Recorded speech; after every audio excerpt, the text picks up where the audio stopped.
Alright, chances are, if you're not able to get HDR to work on your PS4, you have a Roku TV or a TCL TV, what you need to do is go into your main settings here.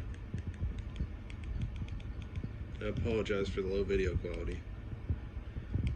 Now after that, you're going to go to TV inputs. Go to your PlayStation,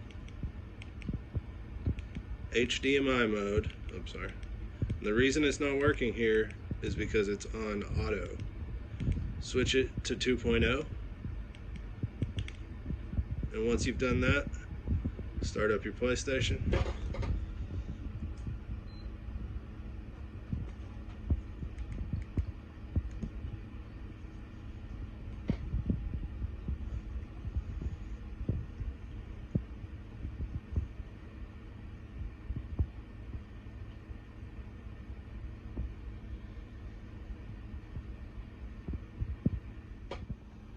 Once you've done that, go into your video output settings, and you're going to see that HDR is now enabled, or it's automatic. If it's not, you should be able to select it and choose automatic.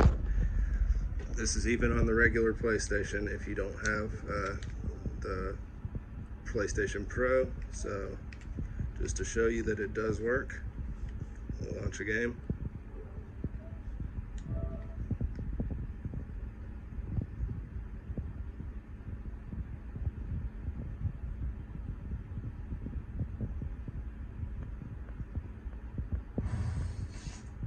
Here in a second, you should see the HDR logo in the corner.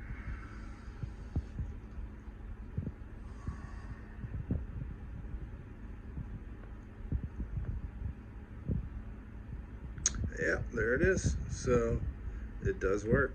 And this is the first one that I've actually seen that does successfully work on these TVs. I've been trying to get it to work for months. I apologize for the shaky video, but at least it's a good solution. Have a good day.